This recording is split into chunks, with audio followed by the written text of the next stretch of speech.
It is Thursday, January the 12th, 2023. This is episode 91 of the Human Hope Podcast.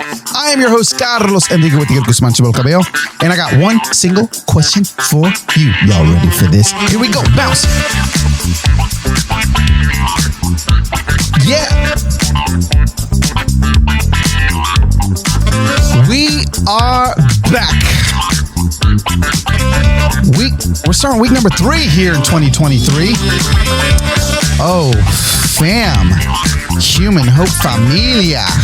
Y'all, you're going to be thanking me till the cows come home. Is that, I mean, how what's that saying? How's that saying?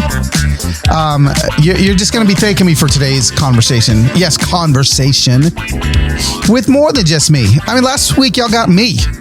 This week you got me and your soon-to-be new friend, Cheryl. Can you say it together? Say it with me. Hi, Cheryl. We're going to be talking to my friend Cheryl today. I'm going to tell you more about her in just a second, but I just want to welcome you back to another episode of the Human Hope Podcast. This one is the epitome of what giving hope to humans is. And we're going to get into Cheryl's story in a moment. She is going to blow your mind with her wisdom, determination, grit, all of the things that if you feel like you're lacking in your life, this conversation is going to give it to you. But before we do that, I just want to say gracias. Listen, since last week's episode, you know, I'm in the grind, in it, hardcore. And when I say the grind, like, I mean, it is like everything. I mean, I mentioned some of this last week, you know, my whole conversation about turning 50, but like everything is changing, man. Everything is shifting. Everything is like, and then everything's coming like all to a head at one point. All of these like major life moments and shifts are happening and I'm feeling it. But not only that, but then like work is going great. For those of you that weren't on Instagram yesterday, I launched a tour with my great friend, Annie F. Downs. We are going on tour together in the month of June. And you're going to hear this podcast. And when you hear the podcast, if you hear it on Tuesday, on Thursday, when it comes out, tickets will not have been publicly released to the general public yet. And so you're going to have an opportunity to buy tickets to this tour. It's called the Here For You Tour. And it's going to be a night where Annie and I are on stage together the entire time, literally having like culture shaping conversations, soul shifting conversations, joy producing conversations. We're going to think, we're going to cry, we're going to laugh, we're going to have fun at these nights. And I can't wait for us to get together. Now, all the cities are listed right now. If you go to, I'm going to go right now, hereforyoutour.com, and that didn't work. Okay. So if that didn't work, that's because I'm on my wrong browser. Hereforyoutour.com. Let me tell you the cities that we're going to and when. Okay. So real quickly, this is all in the month of June. We're doing 12 cities. June 8th, Minneapolis. That's where I'm going. It's a brand new city in the state of Minneapolis. Minneapolis, Minnesota, June 8th. June 9th, Grand Rapids, Michigan. June 10th, Indianapolis, Indiana. June 11th, Columbus, Ohio. June 14th, the next week of the tour, Charlotte, North Carolina. Then June 15th, New Albany, Indiana. June 16th, Chicago, Illinois. June 17th, did I say Illinois wrong? I say that every single time. June 17th, Florence, Kentucky. We ain't leaving y'all out. Florence, okay? Then the next week, June 22nd, Kansas City, Missouri. June 23rd, Dallas, Texas. June 24th, Austin, Texas. And June 25th, Houston, Texas. That is what the secret announcement I've been hanging on to. I know some of you know, but for those of you that don't, right now is the time that you're going to want to go to get the tickets. Now, listen, these tours they're going to sell out. So I'm just recommending, okay, this podcast is going to come out and then I'm not going to be able to update this podcast, but I'm recommending if you have the capacity to purchase your tickets now, you're going to want to be able to purchase the tickets you want to purchase. We have 3 different options of tickets. Okay. There's a general admission ticket, which gets you in and your soul is going to be filled to be in the room with all of this Insta Familia, Human Hope listeners, Annie's listeners. It's going to be a great night. But then there's a post party with me. And that's a different level of ticketing. And at that one, you're going to get early access to get the best seats in the house. Trust me, this is going to be important. You're going to get a VIP kind of late night post party with me where we can hang out, take pictures, get to know each other, all that stuff. You're going to get a swag bag as well. And yeah, I mean, it gives you access to so much more. So there's an option for that. And then if you want to hang out with Annie and do the same thing, she's doing a pre-show party before the show. So it's like pre-show Annie. It's like, this is what you can do. You can buy the combo ticket with Annie and me, and you get in early. You can just buy with my post-show party, do that. Just buy Annie's party, do that. Or just buy general admission. We gave everybody access to what they want on this tour, and I'm so excited. We called it Here For You because we feel like you are always here for us, and we try to be here for you. And it's going to be a night that you're not going to want to miss. So those are the dates for that. Here's the kicker. In order to buy the tickets, you need an access code. You've probably been there and been like, Carlos, it's not working. There's an access code. This is the access code family. Okay. Use the access code family and you're going to be able to get tickets before Friday. If you don't use the access code family, you're going to have to wait until Friday to get tickets. And then you're going to get in the back of the line. We want you in the front line. We've already sold way more tickets than we expected. Okay. And it's just the end of night one. So fam, come on, jump on the Here For You tour. It is going to be a blast. I can't believe that I'm doing this. This is something I've dreamed of, headlining a tour where I get to go and just encourage and pour hope into a community. And these nights are going to be, we're not only going to be pouring into the community in the room, we're going to find ways to pour into your local communities because that's what the Insta Familia and the Human Hope Familia does well. And so this is going to be different than anything you've experienced. Trust me, it's going to be amazing. So head to hereforyoutour.com. Make sure that you do that. And then here's the other thing that you guys have helped me with. I mean, I just want to keep updating you. Okay. Updates. Let me get deep into my heart here. I worked so hard on my upcoming book, How to Human. Do I have a copy around me? I just got my first copies in the mail. I worked so hard on it. So of course I wanted to get to as many people as possible.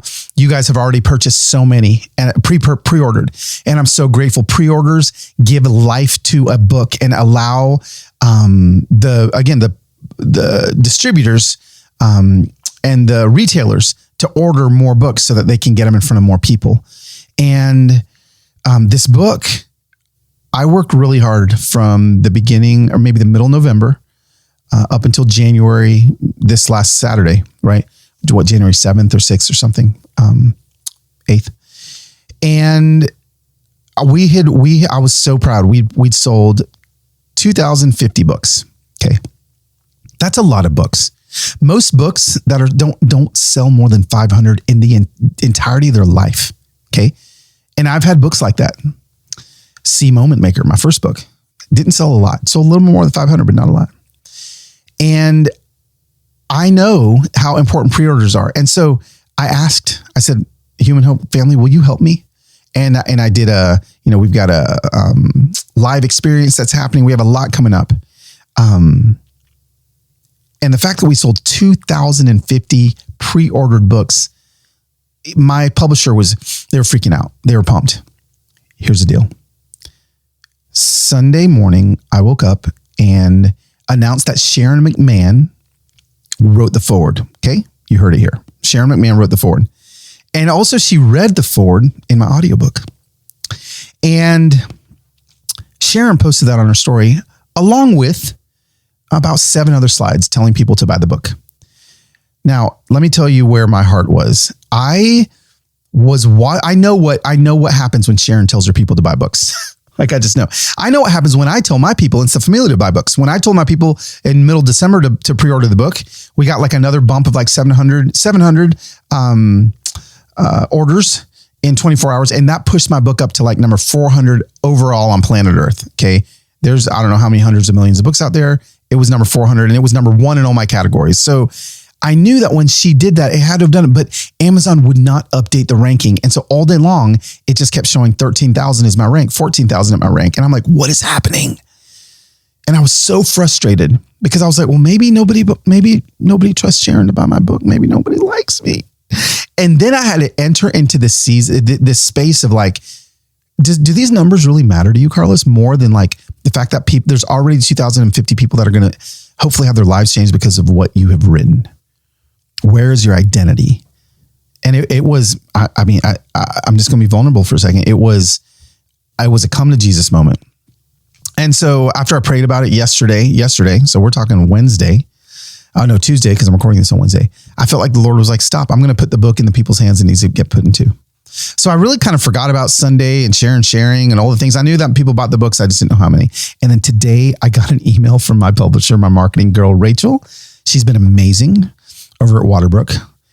And Rachel let me know that in the course of 24 hours from Sunday morning to Monday morning, when Amazon was giving me no data whatsoever, Sharon and her governors, as they're called, bought 2,100 books. So my pre-orders went from 2,000 to 4,100. And I freaked out because the goal was 3,000. I still have 2 weeks more before launch. I'd love to get to 5,000 now. I'm just bumping it up. Let's just keep going. Once you hit that 5,000 pre-order threshold, now you're starting to be possibly considered to be on some lists, the Reader's Digest list, the Wall Street Journal list. I've never been on a list. This is my fifth book. Never been on a list. Guess what? I always say it every time. I don't care about being on a list. And I try to say that because I don't want to get my hopes up. But to be honest with you, it would be cool because then more people could see it. And when you hit that threshold, you're starting to get into that level. So, what do I say? I would love to get to 5,000, and that puts me in some pretty small company with just pre-orders. That's before the book even goes on sale. So that's where I'm at. And I tell you all of this because I know you care. You listen to the podcast and you care about this stuff because I care about this stuff. And I just wanted to let you know kind of where my heart was up and then down and then up again. And it probably is going to go back down again. So be it the life of an author or of any creative that is launching anything. You know, my friend, Mike Foster,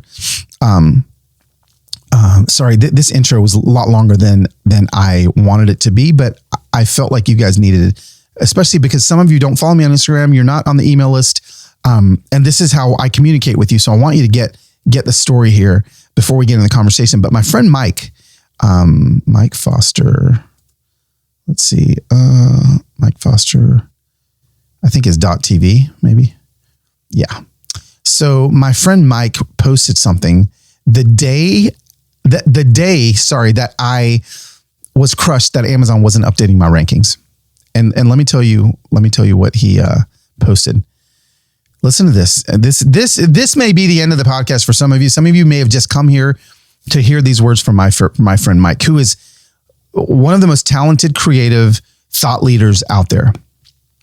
Some thoughts on those who try. And you guys know Mike because I've already talked about Mike.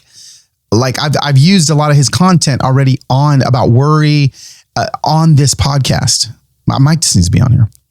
Here we go. This is what he wrote. Some thoughts on those who try. Yesterday, I was forced to cancel my strongest couples workshop. Why? I had only one sign up. Only one. And frankly, I'm embarrassed. I promoted it. I invited lots of friends. Hundreds of people checked out the webpage. My wife and I had all the food and special surprises all planned out. We were pumped, but still no one signed up. I feel embarrassed, irritated, and frustrated with myself. I'm second guessing my work and my message a bit. My confidence is rattled. This is what happens when things like this happen. I only share this because if you're a person who puts things out into the world, you probably have experienced this type of failure too. And when it happened, you wanted to hide it away so you wouldn't look bad or embarrassed. I mean, is he not preaching right now? For example, the book you published that didn't sell, the event you hosted that a few people came to, the dream business that closed 2 years later, the poem you wrote that no one understood, that sure thing investment that collapsed, your vulnerable IG post that went unnoticed. We're so good at looking successful, but hate having mud on our face. But failure is a sad cruelty of life. And honestly, we should share more of these moments and a little less of our highlight. Then we wouldn't feel so alone in our failure. If we didn't hide the things that didn't work, we would feel more connected, sort of like we've joined a family of people who tried stuff and it just didn't work. And the fact we tried makes us braver than those who didn't. Speak it, preach it, Mike. Not better, just braver. And friends, that's something to be proud of. So let's keep trying and then trying some more, because that's what success in life is all about. By the way, I'm doing another Strongest workshop on March 10th and 11th because I'm going to keep trying. Mike, thank you for those words. And honestly, guys, go follow at Mike Foster 2000. If there was a person that I would go to with my problems, because I've gone to him my whole life with my problems, it would be Mike Foster. If you want a stronger marriage, go to his Strongest workshop on March 10th and 11th. You can sign up on his website. You can find that website. It's mikefoster.tv. Mike, thank you for those words. Now let's transition into talk about stronger. One of the strongest people I know, Cheryl Nembhard. Cheryl, she's an award-winning filmmaker, playwright, and social advocate who uses her incredible talents in the arts to tackle some of the toughest societal topics. Cheryl is a godsend to my life because I have learned through her story that no matter where I am, I can get back up and there truly is hope. So this is what we're going to do. We are going to, I'm not even going to tell you any more about her story. I want her story to speak for itself. And what I want you to do, this isn't a note-taking episode.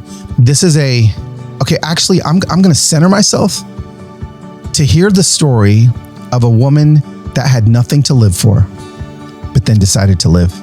And when she decided to live, everything around her changed. And she's having impact in this world like you'd never believe.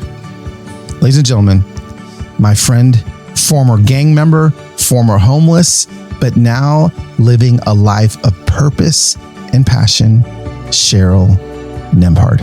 Here we go. All right, fam, we are here with my friend Cheryl, all the way from the other side of the border. Right. Cheryl, say hey to the Human Hope listeners. Hey, what's up to all the human ambassadors? Can I call them that? Oh, I like that.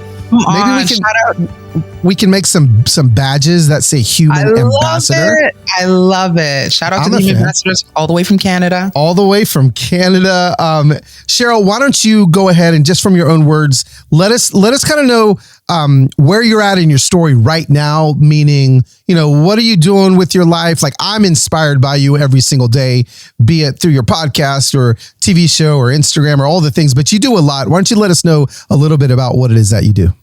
Yeah, absolutely. So I'm an itinerant speaker, and I also host two podcasts. One is long form interview, a traditional podcast called On the Path that this incredible human ambassador had the privilege of having on my podcast. That was so great. And I also host a podcast that I felt was needed for now. It's actually a mini devotional. It's an experience. It's called Soul Food to Go. Get it? Wow. I like that. Soul Food to Go. It is 8 minutes or less. It is affirmations and scripture set to lo-fi music. No way. Wait for it. Layered in with sounds of nature. So it's this absolute experience. I'm in. When you just have a little minute, but you're like, I need a moment. I need a minute. Right? It's called Soul Food to Go. Yeah. And how often does that one come out? So those are sitting there. There's like 50 episodes. Oh, there. wow. Already there. You can just go and listen to. And they're all based out of Psalms. That's kind of that's awesome. Grounding. And my show On the Path actually got picked up. So that's the television show reference you were speaking of, just for those that don't know. Yeah.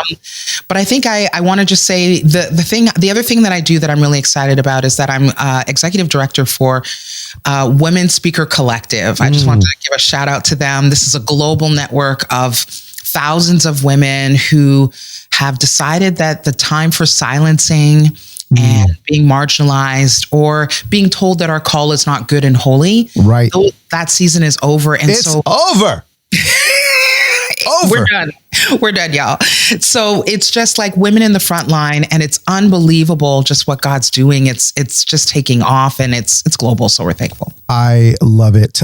Well, I actually do want, I think part of the passion behind what you do with women and having them share their story, is directly tied into your story and your voice, and having one, maybe at one point not having one. And, in this series of conversations I'm having with friends, I wanted to invite people that have spaces and moments in their lives where they were unseen and then they were seen, and really talking about the impact of what somebody finally seeing you actually did in your life. And so that's really where I want you to start. Powerful. Is I want you to start by telling us and take us back, because you have such a powerful story. Take us back to maybe the part of your journey where maybe you started to become invisible. Maybe you started to become unseen. And then I'm just going to kind of let you talk and take us through what it looked like for you to go from not being seen by others to seen by others. Yeah, and in the not being seen, screams go unchecked and unheard, and the tears are misinterpreted for something else. And so as a child, from the ages 5 to 12, I was being brutally sexually abused, and here's the part that I don't leave out on purpose. I put it in on purpose. Yeah. Because I was hurt, I was wounded terribly by my Sunday school teacher. Wow. And the reason I leave it in is because I think that so many times we as humans on this journey of life have been wounded, or many of us have been wounded by the church, and that becomes the thing. Yep. Of why they will never, right? Right. And why they're angry, and and so here is someone that you're about to hear a story. Yeah. And the genesis of it is deep church wounding. Wow. So I had all intentions, as Paul said, where there was Pharisees, I was the top, sinner, check. Like I had the list of all reasons to hate church. Yes, absolutely. And so from 5 to 12, that progress took place. And the only reason it stopped is here in Canada. I was a single parent child, no brothers, no sisters, no dad. And so very much a poster child, lived in government housing, struggling mom. She was a nurse, and was just faithful, double shift, would sleep at the church, at the hospital to do whatever she needed to do to put food on the table. And in my community, I'm from the West Indies, so Caribbean. Shout out to anyone from the Caribbean. Shout out. Come on, man. Let's go, man. Let's go, man. Shout out to anyone from the Caribbean. Everyone is an auntie. Everyone's an uncle. It's this idea, this feeling of extended family. And so it wasn't just babysitting. You would sleep over at the babysitter. You would stay there. And so there was all that going on. Yeah.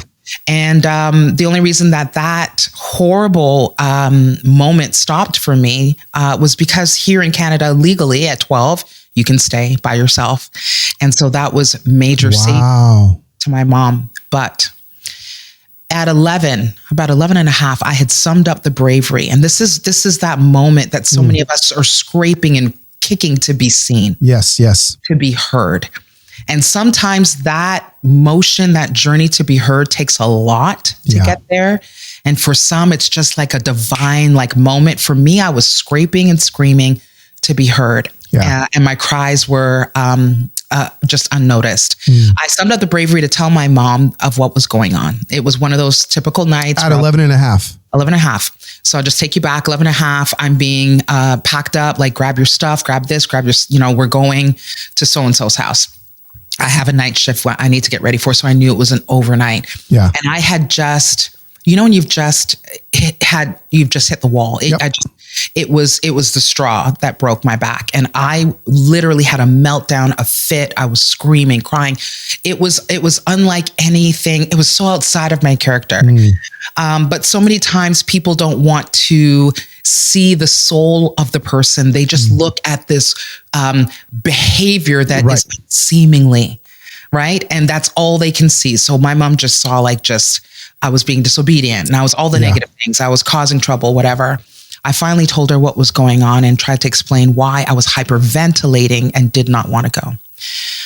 The blood it looked like the blood had drained from my mom's face. Wow. I've never, she was shocked. She couldn't even breathe. Well, you told her everything.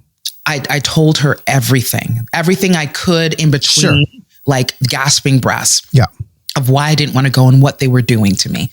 My mom, I don't think we ever got together quick enough ever. And it was like flying down that highway. And I'm going to tell you in that moment, it's so important. I thought rescue. I felt my chest lightening. Wow. I felt the weight on my back being released just because someone had heard my cry. Wow. And I got to that home and my mom in like full bluster tornado just woke up everyone. But the story, unfortunately, takes a very dark, painful turn. Wow. And this is a moment that when I talk to women, even to this day, Carlos, and I ask them, what's worse than assault? What's worse than, sexual violations? It's not being believed, which is why the whole Me Too movement was even birthed. Right? Yeah. And it was listen to these lies from this girl. Listen to what she said. You tell them what you said about them. These good Christian, upstanding, all the positions in church people. Yeah. And then my mom left me there. Really? And you will not know, I couldn't even try to tell you, as horrific as my abuse was, you wouldn't know what those last 6 months were, having told on my abusers in front of my abusers. Wow. And breaking that code of silence, like, all the threats of if you say this will happen and that. And so the last 6 months were horrible. To this day, I have some physical things that I still deal with around that. Wow. So 12, here I am at 12. So your mother, she didn't believe you? Did not believe me. Wow. And not only did not believe me, and I know that this is so familiar and painful for some people. So I do just want to check in and say that, we'll walk through this together because I'm with you. It wasn't just, I don't believe you, but how dare you? You're bringing shame to the family. You're overreacting. You're full of lies. I can never trust you. This is what you do. You're ruining good relationships. Do you know what these people have done? Yeah. And how all that stuff. And, in the West Indian culture, as many cultures, it's all about optics and looks and appearances, right? And having it all together. And so at the age of 12, finally, just to save a ton of money, and because I just kept pushing, and now I'm rebelling. I'm not going to stop. I'm acting out in school. I'm fighting. It's misplaced anger and hurt and stuff. And so it's just, stay home. Just stay home anyway. So hurt left unchecked. I want to give a quick math I put together. Hurt left unchecked, unresolved, unprayed through, unworked through, whatever, morphs into anger. Wow. And anger left unchecked, unresolved, therapized, morphs into bitterness, this root of bitterness. You were angry at the world. Yeah. Just bitter. And what's interesting about that is because after in my life, when I started to work with at-risk youth, I recognized to look past anger and see woundedness around the corner, the little wounded child behind the swings and the yells and the swears. And I think so many people don't have the time to go past the first layer of the story. Gosh, it's so true. They don't have the time, the energy, the bandwidth. They don't have the attention span. They don't have the compassion to dig past the first layer. So if they're getting pushback, if they're getting animosity or whatever that negative thing is, they're like, you know what? Meanwhile, that wounded, bleeding person it's just hurt left unchecked. It's hurt left unhealed, unresolved. Wow. And so just to fast forward, as they say, hurt people from the age of 12 to 16, I joined a gang. Really? And yes. I don't even, if I had a t-shirt, Carlos, listen, I'll make one and make one. We'll wear it together. Here's what it will say. I don't look like what I've been through. Wow. I don't look like what I've been through. Okay. Come on, somebody. Okay. And I know that's someone's testimony, right? I do not look like what I've been through. Wow. And so I joined a gang. And I joined a gang because gangs felt like family. And I just want to give context here because I think so much so many times we make these quick judgment calls on what we're seeing, right? Angry, bitter youth, violent, no, shattered, wounded, hurting. Yeah. In a gang, no, needs family, does not have family structure at home, needs belonging. Gangs felt like belonging, Carlos. Wow. Can you tell me, can I pause in there for a second?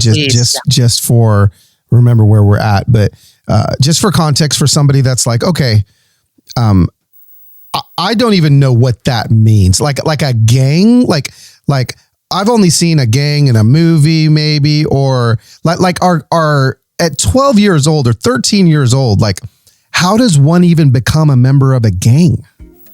Well, there's gangs in in the low income government housing. Oh, okay. Yep. There we go. There are gangs all the time. I mean, it's territorial. It's groups of people. It's misfits, and there are older people that run it, and sometimes adults that are behind. Where there's money being made. And for little kids, little girls like me, we could be distractions. And so there was back in the day, in my day, we had something called swarming. And so we would distract storekeepers and so and pretend that we're doing something else when things are being stolen. And so we always ran interference. Okay. And it just rebellious, stealing, breaking and entering. But you're doing it with other people, so it makes you feel like you belong. Yes. Yeah. And while you're there, no one's going to touch you. You're protected. There's people that understand you. They all come from broken homes. Right. It just, and I think that was the piece that I've learned when I now on the other end, sitting with someone that I get it. There's no judgment. I get it. You did not feel a healthy family structure at home. You felt alone. And this feels like your brotherhood. Yep. Right. Okay. That makes sense. Thanks for sharing that. No problem. And so, I rolled with that gang for a few years, and I became the worst bully, like a documented bully. Really? Oh my goodness. When I became,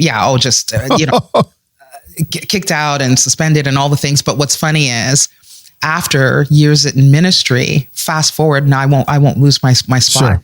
Sitting at an altar call, now a minister. Oh my goodness.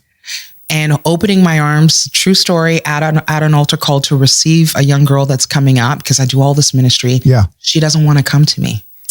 The usher is like, go. She's like shaking her head. No way. I could see the kerfuffle going on.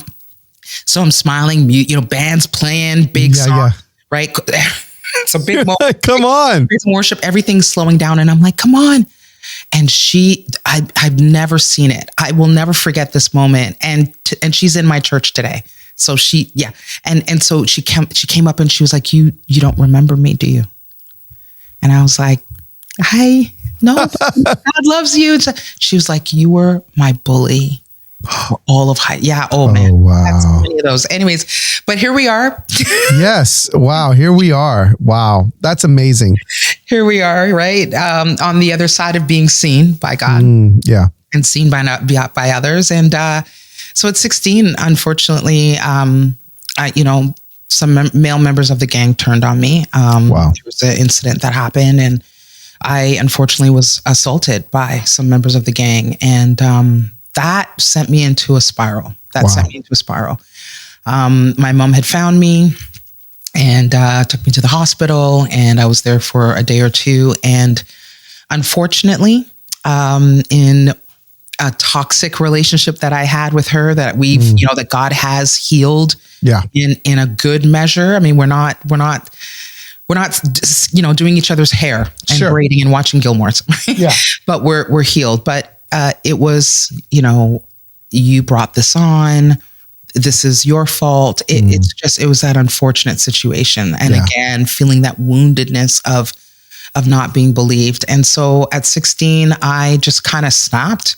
And for 3 years, I lived on and off the street. I ran away, lived on and off the street, downtown Toronto, and just did whatever I had to do to survive, and hung out with people. And it's a whole community down there, and in and out of shelters, and wherever and whenever. And if I came home, I came home. And if I left, I left. It was really a nightmare for my mom. I mean, we physically fought. I I was a ticking time bomb of Yeah. just having, at this point, being used and abused and feeling so discarded. Yeah.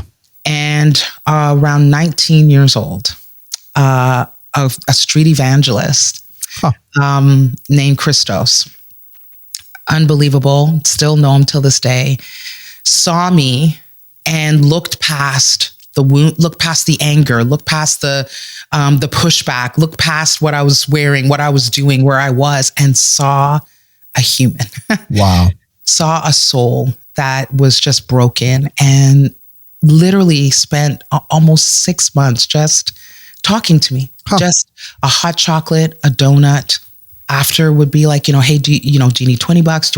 What do you need? Yeah. And didn't even realize that every moment that he just sat with me was taking a layer off of callous, of bruising. And here's the kicker, and I'll stop here for a minute. Never preached the gospel. Wow. But fully Christian. And this is where I feel like you're going to get so lit up, because this is where you are. Yeah. He was the gospel personified. Didn't feel yet to bang it in my head. Right. But just sat with me. Sometimes, in silence, sometimes like me venting of why I hate God and hate Christians, and just listening. But he sat there, hot chocolate, donut, and loved on me until the layers finally came down enough that he could ask when he just saw a moment, an opportunity. I talked about gospel music and choir music and how much I love to sing. And he was like, hey, there's a really cool service. It's kind of like a casual, like youth service on Sunday nights. And, they're going to have a great choir. And maybe, and that was one of the, I was like, I didn't even realize that he was affiliated with the church, but I felt God's love all the way through. Wow. And that was and I remember when I was on your podcast and you shared just a glimpse of that story. And that was the part that you shared, was that there was a man who was a Christian, was a Jesus follower, but actually the only thing you knew about him was that he saw you. And so he would serve you. He would serve you. He would hot chocolate and donuts. Like there it is, like that you don't need to go to seminary to figure out how to do that. Come on, listen, when I go to speak, I say, hey, do you want to hear the most powerful sermon that changed my life? Yeah. And everyone's like, yeah, give it to me. And I'm like, the book of hot chocolate, chapter donut, verse $20. That's it. Changed my life. It was intention. It was the intentional outworking of what this person believed. Yeah. Well, I mean, gosh. Okay. So yeah, let's sit here for a second, because I mean, anybody that knows me or follows me on Instagram knows that like that is where I sit right now in the ministry that God has given me. It is, it may not be the book of hot chocolate. But it may be the book of $20, or it may be the book of whatever it is. Right. And just for maybe the not hyper is a bad word, for maybe the person that has grown up in an evangelical climate that was just told that, listen, in order to be a good Christian, you have to be evangelizing, you have to be, sharing scripture, you have to be all these things. Like, just give us a little bit more encouragement that it's not just about preaching or having these eloquent 3-point sermons or all these things. Just nail, hammer in a little bit harder how easy it is to truly be the hands and feet of Jesus. Yeah. I put it this way, I want to just issue a challenge to every believer and church leader and people of all walks of life that are listening, that, we're being asked to do something very simple. I think we have overcomplicated the gospel. Yeah. And I think we're being asked to do something simple, and that is armed with the love of God, fueled with compassion. We are being called to sit in the story of people. And to do that, here's the kicker, when maybe the church is not the main character. Can you do that? Wow. Can you sit in the story and be in the story of someone's life when the church might be the villain? Yeah. Moment? Yeah. And that's what Jesus did. He sat in the stories of people and he listened and he communed and he lived among them. And then when he fed and he met the needs and then gave the gospel. And so in sitting in my story and letting it come out as like painfully leak out of all of the bruised pores. Yeah. In time, he found the window, and I feel like he was led by the surgeon himself. It was like, cut, remove, cut, open up. Now you're here at the organ. Wow. Yeah. Wow. I mean, Cheryl, that is, whew. It's just so powerful. And I think where I'd love for you to lean into now, as I know there's so many of my listeners, so many that they can't fathom going back to church. They can't fathom because the wounds that the church has, people in the church, leaders in the church, that have abused them or have, all these things. Like, here you are. You literally had a Sunday school teacher that was the beginning of your, of the darkest season of your life. Help them. Just give them a little bit more. I see you. And I understand that maybe this isn't something that can just happen overnight for you. And I don't think it did happen overnight for you either. But give us some encouragement. Give those listeners that are listening right now that are like, Cheryl, I mean, that's great that you were able to step back into church again, but I just don't know if I ever can. Talk to them for a second. Yeah. I used to always say growing up, like, I felt like, I remember one time it was like, what is a Christian? It's like, well, it's a person, or it's a human that follows Christ. And I'll tell you something, as simple as that was, it's what saved me, because I made the decision at some point in my life around 19, when I was given that opportunity to go to that church. And I remember it was like a circus. Yeah. Literally, there was a couple of prostitutes. I'm talking like, a trans person, like drag queen, drug addict. We're all heading to church. Heading to church. It was the best.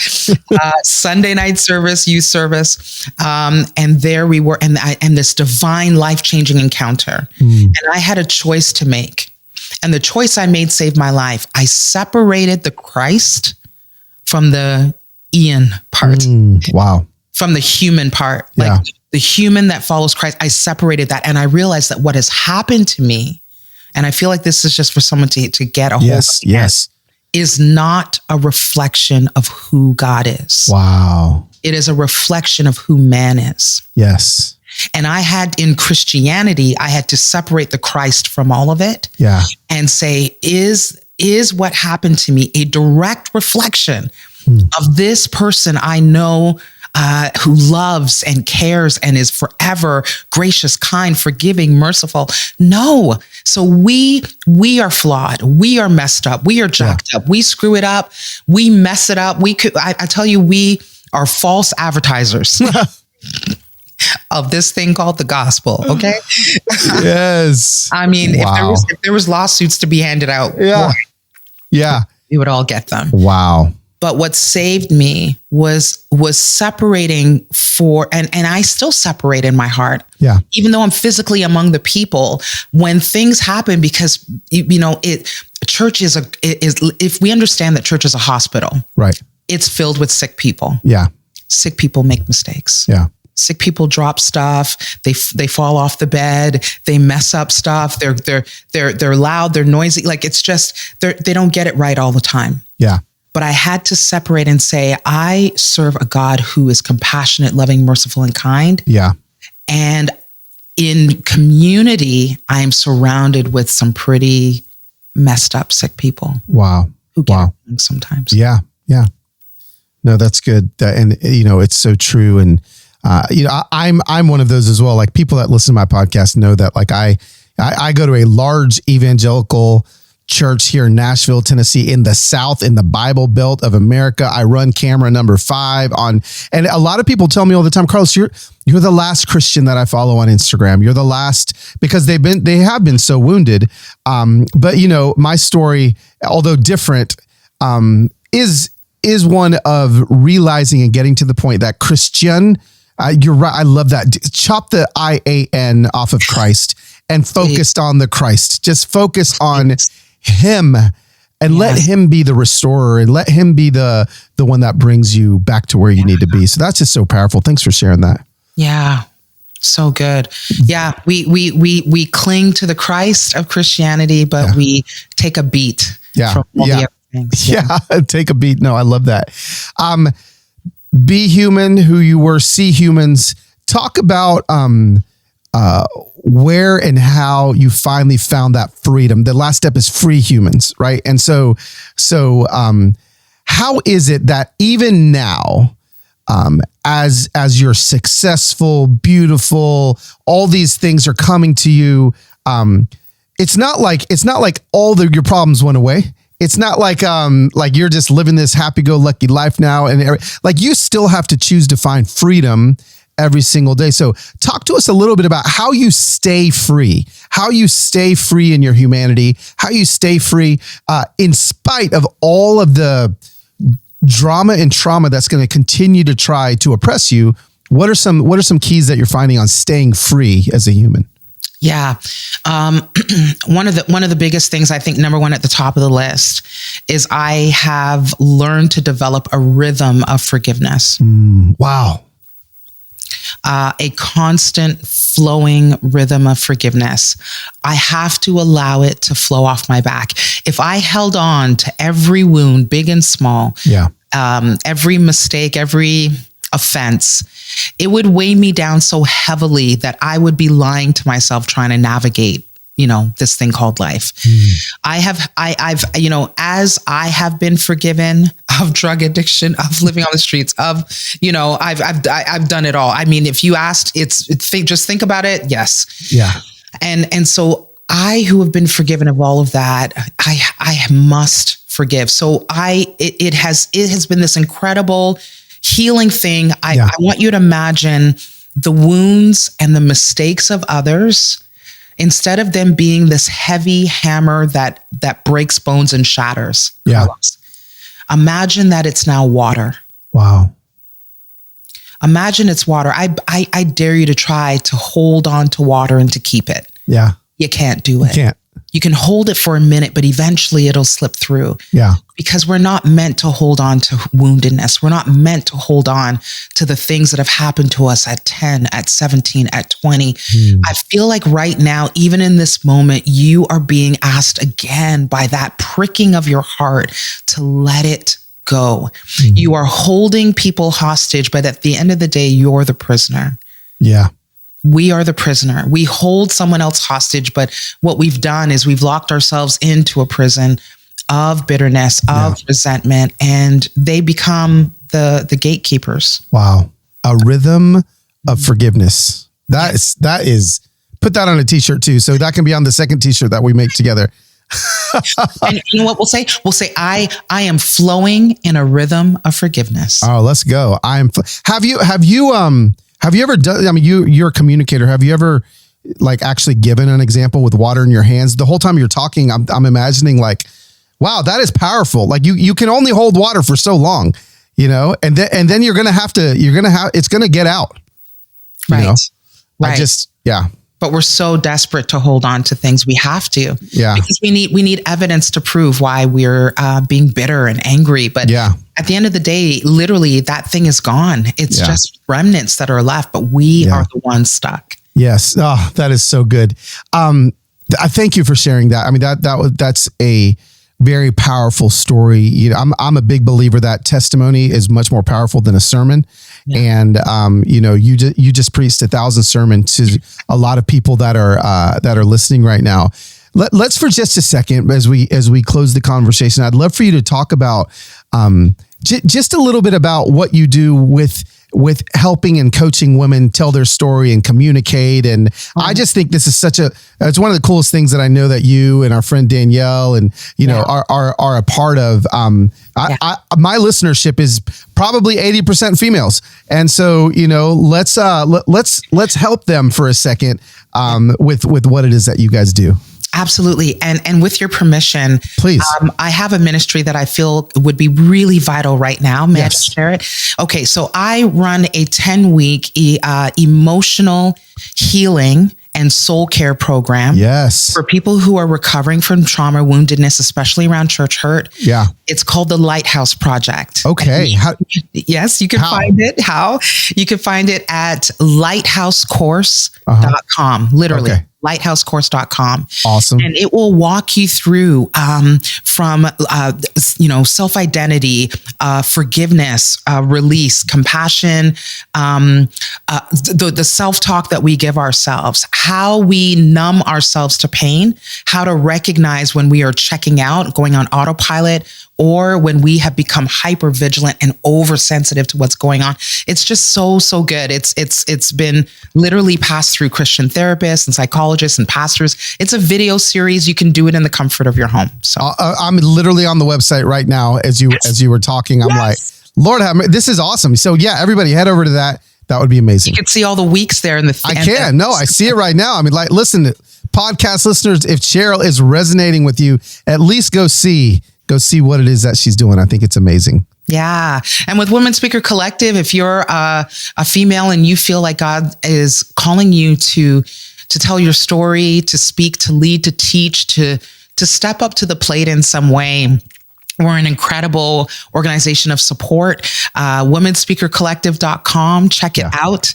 And we have speaker boot camps everywhere, like literally everywhere. We have them in the UK, Australia. Oh, okay. All over the States. And they're for women that just want to develop the gift, that pricking in their heart. I know personally, women that have gone through it, that have, it's changed the course and the confidence that they get. Like, I can tell taking this and going to this boot camp and post, like, they're completely different in their communication. So, listen to Cheryl communicate. Like, who wouldn't want to learn to communicate like you? That's amazing. Oh, Carlos. I'm gonna sneak in. I'm gonna buy myself a wig and I'm gonna sneak into that thing one day.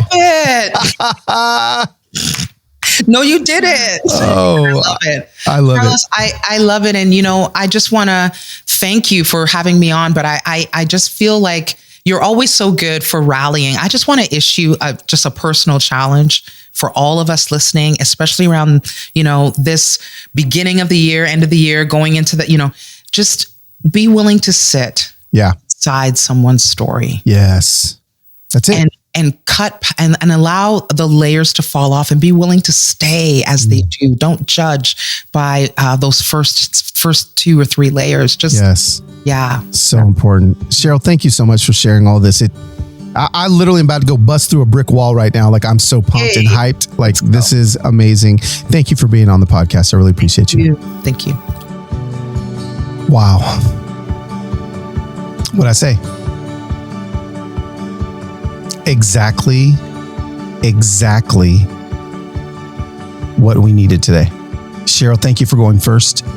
Cheryl, thank you for sharing your story and giving all of us hope. You guys, please go give her all the love. You can follow her on Instagram at Cheryl. That's CHERYL. Nembhard, NEMBHARD. Let her know how much you appreciated her story and how much you believe it's going to change the trajectory of your life. Well, that is it. I'm a little teary because it was so beautiful of a conversation.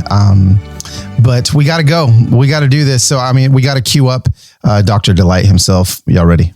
Oh, there it is. All right, fam. That is it. Thanks for hanging out. Please, y'all know what to do. Rate, review the show, share the show. Your ratings are hyper important. Okay, right now, let's get 100 people to rate the show today. It'd be really helpful. Spotify, Apple, wherever it is.